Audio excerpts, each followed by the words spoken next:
The holiday season has already begun, god damn, and because of that, I'm going to be using a tier list to rank every single Christmas movie that I have watched. Yes, 16 movies, and it's these movies. Yes, I have to show them, because a lot of these movies, they're very different from one another. The only thing they have in common is that they're all Christmas movies. So, yes, and I've seen them, and yeah, it's a weird set of movies, and I think I need to watch more Christmas movies. But that's what I'm doing, that's what I'm including onto my ranking. I am going to be wearing this fucking hat throughout the entire video, even though it's super noisy, but it's the only Christmassy hat we have at the moment, so I'm sorry about that. I'm gonna try to wear it, but sorry if it's a little noisy. But yeah, let's just get started with this ranking, starting off with the oldest movie on this list, which is the original Black Christmas. This movie is just a creepy little slasher movie that happens to take place during Christmas. It is anything but joyful. It is just an eerie, creepy, very old movie, and I can give it some respect because it is the movie that kind of inspired movies like the original Halloween and Friday the 13th and all the other well-known slasher movies that we've gotten after this movie. So this was kind of the inspiration for all those movies, so I can give it some respect. This Billy Killer is like making all these genuinely creepy phone calls and stuff, which is genuinely creepy. It's I don't know, it's like there's like some really cool POVs of the killer, a really simple but eerie ending at the very end. It's a decent little slasher movie. I'll put an A. I don't know, I thought it was, you know, not really one that I want to come back to every Christmas, but it's like it's creepy, it does its job, and I thought it was decent. It was creepy. I can give it some respect. But yeah, now moving on to a more joyful Christmas movie that everyone fucking loves, which is Home Alone. Of course I love Home Alone. It's just one of those movies that I just watched randomly one day, I think during Christmas time, and I was like, I think I should come back to this movie every single year from now on. And now it's just a big old tradition to watch this movie at least once every December, and I just can't help it. It's an addiction. I just need to watch this movie every December, and I think that's literally what everyone does. Yeah, I really love the original Home Alone. Kevin McAllister is, although a bit of a brat, is fun to watch, especially when he is home alone. It's, you know, enjoyable. But I mean, the Wet Bandits, I mean, you know, Harry and Marv, they're like the highlight of this movie. I love watching them. They're really fun. The booby trap scene, the iconic traps and all that is fun as hell, but also super fucking brutal. I love the original Home Alone. I'm gonna put an S. It deserves it. It is a classic, and I just can't help but go back to it every single year. It's an addiction. I need help. Moving on to the next movie, which is Home Alone 2, Lost in New York. I'm not that crazy with Home Alone 2. It really does just feel like a repeat of the first movie, but because it's a sequel, we gotta go bigger, so now we're in New York City, but it still just feels the exact same as the first movie.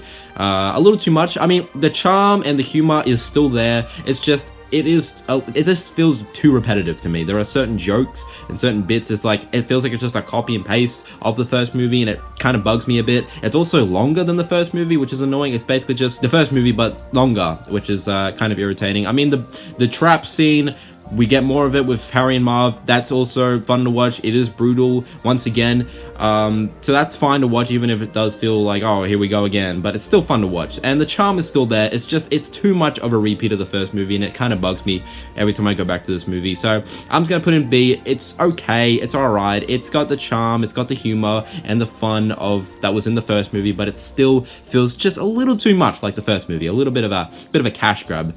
That's what it feels like. So yeah, but it was alright. It was alright. But yeah, moving on to the next movie, which is The Santa Claus. At first, I was kind of enjoying it. You know, we got Tim Allen, and he like accidentally kills Santa Claus, and he has to put on, you know, the red suit, and now he has to become Santa Claus and deliver the presents and whatever. And as the movie continues, he's like slowly turning into Santa Claus. He's like growing a white beard. He's gaining a bit of weight. You know, it's I don't remember much of it. I just remember it being like sort of a fun time. It was charming. It had a sweet little ending to it. But I don't know. I found it a little forgettable, and it's not really one that I'll probably come back to every single year. So I've seen it twice, and I barely remember anything from it. I just remember it being not boring, just fine. It was fun and it was charming, but it was whatever. I'll just put in B. I don't know. I'm not that crazy about this movie. But moving on to the next movie, which is the live action version of The Grinch. I finally gave this movie a watch last year just for Jim Carrey. And yeah, he was the highlight of this movie, and everything else was just kind of whatever for me. The look of Whoville I always found kind of looking a little too dull, too bland. I don't know. I didn't really like how that looked. And the Who's, their faces, no, didn't like it. It just, yeah, I can't look at their faces, dude. I'm glad they at least made Cindy Lou Who looked normal, at least. The little girl that befriends the Grinch. Jim Carrey, he was the highlight. I really enjoyed him as the Grinch. He was fun to watch, and everything else was just kind of like, okay. okay, I guess. But yeah, I'm gonna put the movie in B. If it wasn't thanks to Jim Carrey and his madness, then this movie would be kind of trash. But yeah, he saved the movie. He saved it. Moving on to the next movie, which is Bad Santa. I like this movie. I think I may have watched it at a very young age, so I guess it's like I've got a kind of a weird attachment to it. So yeah, I don't know. I really like coming back to it every Christmas. Like, yeah, sure, it's got some really like fucked up humor and all that, but it's still got a bit of heart, even if it's in a way that's kind of fucked.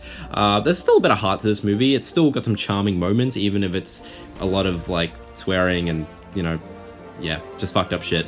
But I like this movie. I enjoy Billy Bob Thornton as the Bad Santa. He's really fun to watch. He's clearly fucked in the head, but he's also just a joy to watch, even though, yeah, he does some nasty shit in this movie. I like Bad Santa. I'm gonna put an A. I love coming back to it every Christmas. I have a very strange attachment to it that I can't help but come back to it, man. Yeah, moving on to the next movie, which is Elf. Kind of like Home Alone, this is a movie that I randomly watched a few years ago during Christmas time, and I was like, hey, I can come back to this every year. I can make this a tradition. This is a really fun, charming Christmas movie. I mean, if my only issues with it, I'd say, is that Will Ferrell, I mean, as the elf character, can be a little too irritating at times. Some of the humor is really, I don't know, sometimes it's just him doing stupid, childish things like, I don't know, burping out loud or screaming for no reason and stuff. It's like the type of humor that would only make children laugh. I mean, James Caan, who's meant to be like the elf's father or whatever, he at least like the way he reacts to the shit Elf does throughout the movie is pretty funny. So that I can at least like,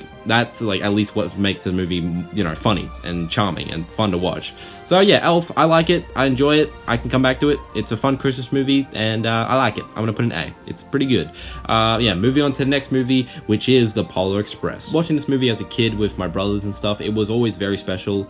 Every single time. The music and the look of this movie, I know some people don't love the animation, but it never bugged me as a kid. I always didn't mind it. I was okay with it. I don't know. I love this movie. I love coming back to it. It's always very magical. I mean, the way they build up Santa Claus as well in this movie is very well done. It's always like this very exciting feeling when they reveal Santa Claus. Like, they do a good job with that, especially if you're watching it as a kid. It's actually genuinely exciting for nostalgic reasons. It's my favorite Christmas movie ever. So sorry. So yeah, of course it's gonna go an S. I know some people. I mean, there's certain parts that I don't love about this movie. I mean, the singing about like, oh, when Christmas comes to town. I mean, even as a kid, that scene was always super unbearable. I was always like, oh no, not this scene, fuck. That scene I didn't like, but other than that, I love The Polar Express, and I always come back to it every year. It's my favorite. It's my favorite. I'm sorry.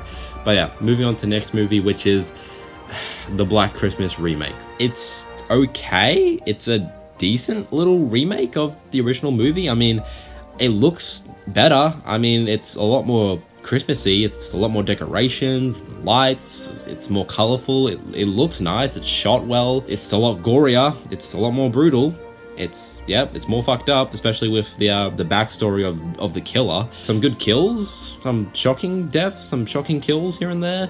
An ending that like takes place in a hospital or whatever. It's I don't know. It kind of felt like they didn't really know how to end the movie there, but it was a decent little remake. It was alright. It wasn't pure trash. I'll put it in B. It was decent. It was okay. But yeah, moving on to the next movie, which is Krampus. I fucking loved this movie. I love Krampus. It is so much damn fun, and it's coming from the director who gave us Trick or Treat, also a very, very fun Halloween movie. This is a very fun Christmas horror movie. I really enjoyed it. I've heard some people say they just don't like the family. They find them very unbearable at first, yes, but that's kind of meant to be the point. As the movie continues, they like grow to, you know, love and appreciate each other as everything's going down and stuff. But it's a little cliche, a little typical, but like I like how it was done in this movie. I enjoyed it. I liked it. Krampus is pretty cool looking, and his little elves and his like gingerbread men and all that, they're all really cool, and a lot of practical, you know, effects and stuff. That's all really nice, and the ending is a bit eerie and a little creepy, and I like how that was done. I love this movie. I love Krampus. It's easily my favorite Christmas horror movie. I'm putting an S. It deserves it. I love it. Michael Dougherty, you need to make more movies, man. These movies, they're really fun. You need to make more.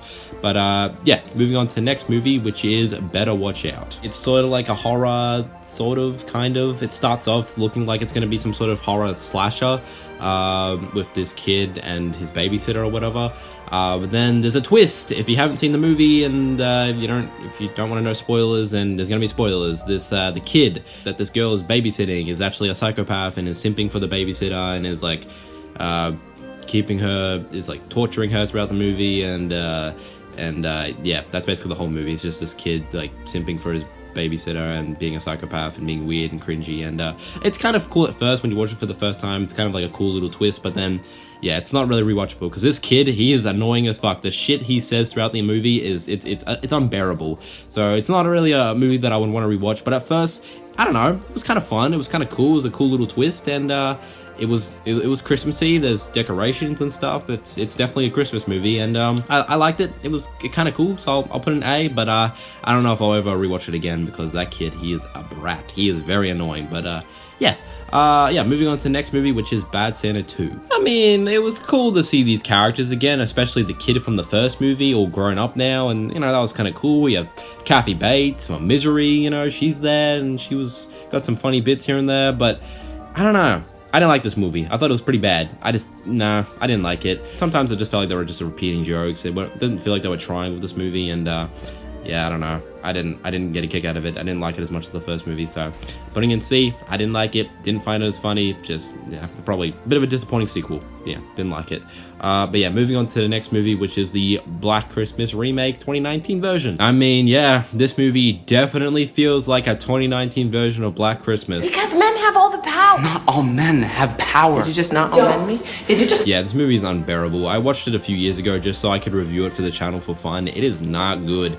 It's like, it's very much more of a female empowerment movie. I don't like any of these characters though. It's like, it's anything but scary or suspenseful or creepy like the original Black Christmas. It's got none of that. Now all the creepy phone calls from the original movie, that's all gone now. Billy's gone. Like now it's just fucking dumb, stupid text messages and whatever, with the whole cult thing at the end with like these men who like hate women or whatever. I don't know what that was. This movie's pretty forgettable as well, so I don't know what that was, but it was stupid. It wasn't scary. It was just it was fucking bad. So yeah, this movie easily goes in D. It is horrible. It's a terrible remake. It is real bad. It's just a stupid, dumb PG-13 mess. It's bad.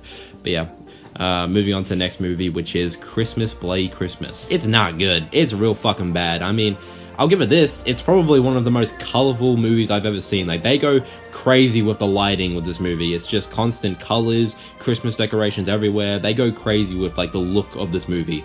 It looks crazy, but, yeah, it's like some sort of AI robotic Santa Claus going on a killing spree, and then we're focusing on these two characters for, like, the first half of the movie, and you don't really care about them. They're kind of annoying, and I didn't like them, didn't care for either of them. But it gets kind of cool near the end with the Santa Claus going crazy, and it's going after this woman. It gets a little cool, but I don't know. I didn't like this movie. It was unbearably bad, and I will never watch it again. I'm putting it in D. It was pretty bad. But yeah, moving on to the next movie, which is Violent Night. Really enjoyed this movie. Really enjoyed David Harbour as Santa Claus and the interactions he has with the child character in this movie. That was really good. And I enjoyed most of the characters in this movie. Some I didn't love. Some were a little unbearable, but I enjoyed most of the characters in this movie. Even the villain. I really liked the villain. He was really fun as well.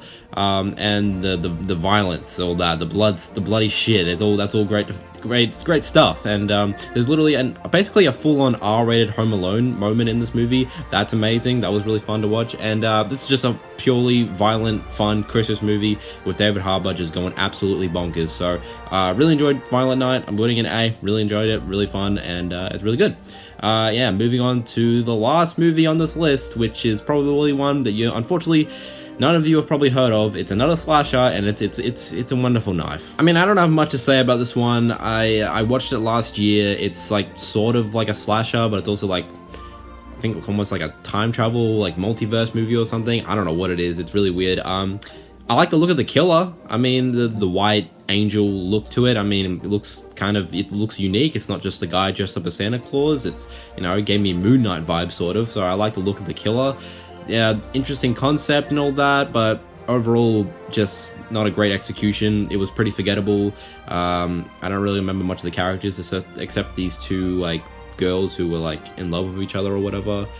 There was that, and I don't remember anything. I know Justin Long was in the movie as well. He was there. And I remember the ending was very cheesy, and it was just a whole bunch of nothing. I don't know. I don't remember much of this movie, so I'm just gonna put it in C. I don't remember it being like horrendous, but it was just super forgettable, and it was not great. So yeah, that's it.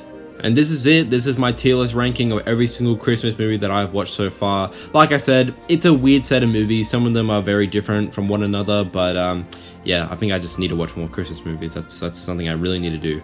But yeah, I hope you enjoyed my special tier list ranking of Christmas movies. Hope you enjoyed. I hope to put out more Christmas themed videos very soon. So thank you for watching, and I'm just gonna leave with and disappear with some Christmas magic. Yeah, goodbye. Oh my god. Oh my god. Yeah, that was good. Yeah, that was pretty good.